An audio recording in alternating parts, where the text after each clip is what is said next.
Hey everybody, Friend the Greens here, coming back at you with another video. This one was suggested to me by one of you all, so hopefully you enjoy it, and I just want to say a quick thank you to everyone who's been liking, commenting, and subscribing. It helps the channel grow so much. YouTube doesn't really care too much for this kind of content, so they do suppress it a little bit, but you guys have been doing crazy great job at getting this content out there. And let's get into the video. How to control humidity in a grow tent, because that's what I use. Number one, having an AC in your lung room. I mean, right now I don't have it running because it affects the quality of the video, but definitely having an AC in your lung room helps out a lot. It'll help lower the humidity and temperature in your lung room, which makes it better for your tent as well. Number two, a dehumidifier. Yes, I know. It shouldn't even be added onto this list, but a lot of people do skip this step, especially if you're trying to save a little money. And if you are trying to save a little money, personally, I would avoid a tent setup and go for a closet setup, because you'll have more aeration in a closet, so you really can get away with without a dehumidifier. Just a little tip there. Number three, a good understanding of ventilation. Doesn't have to be a crazy understanding of ventilation, just a decent little bit of understanding of the ventilation and how it works, because you got your tents, like I'm using a 4x2, so you'll have a 4x2, it'll be like yay and then yay long. Most 4x2s are gonna have a flap here and a flap here. And then if you get like those really high quality ones, you're gonna have a flap there, and a flap on the back, and another flap. Who knows how many flaps you'll have with those higher quality tents. But I have a VisuSun, and it does just fine. For me personally, it does great. The way I have mine set up, so on the inside you can picture the tent like this. This corner up high, I have an oscillating AC infinity fan, and in this bottom corner, I have a stationary Walmart little $15 2-speed fan that blows at the bottom of the stems of the plants, like the bottom of the pots or top of the pots, if you were talking about the plant. And then I have that top one oscillating, blowing and disrupting that heat that comes from those LEDs, because there is a little bit of heat that dissipates downward off of my LED. So definitely keep that in mind. You need a little bit of an understanding of it. And then I leave my see that closet door there, I leave my vent open on the bottom closest to that. Kind of helps a little bit better with my ventilation and humidity and all that.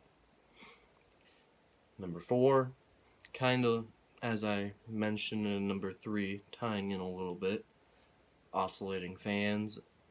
Doesn't have to be in each corner, just need one really in a 4x2 tent anyways, and have that bad boy oscillating.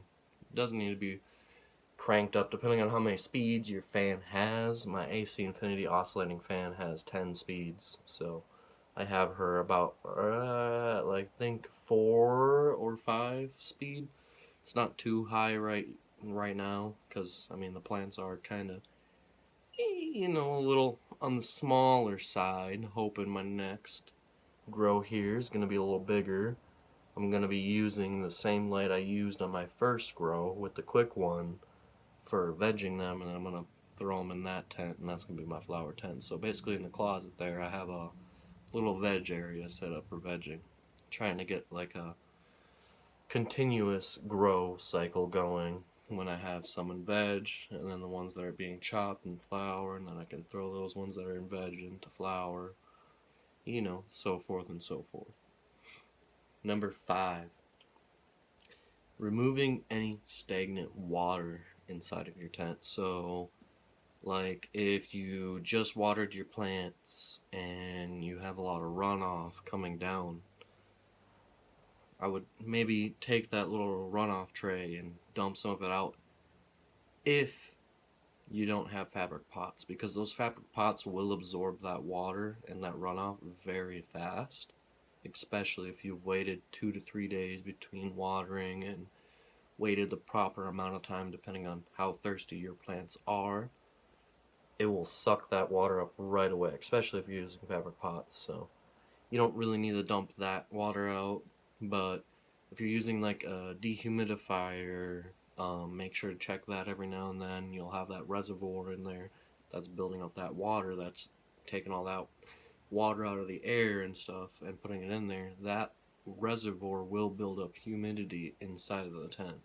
So make sure to empty that as often as you can.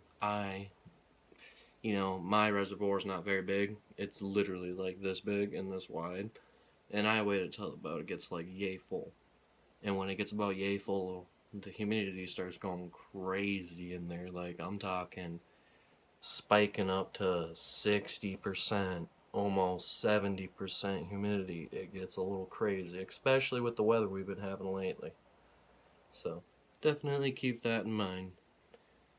And another thing, this isn't really on the list, but another thing that I personally noticed, if you are having trouble with humidity, if you do bump up your like heat in the tent, that will like kind of help break down and get rid of that humidity like really quick. I mean, I don't know the science behind all of that, but in my experience, every time my heat's shot up a bit, the humidity kind of drops down. So keep that in mind, definitely too. And that's about it for how to control humidity in a tent, for as much as I know at this stage. And I appreciate all of you who has stuck to the end. You all are champions. I appreciate it. I appreciate it so much.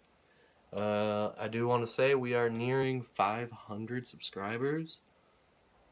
Mind-boggling to me. Mind-boggling. It is crazy. It is super crazy. I appreciate the support and everything. I really do. You guys are nuts.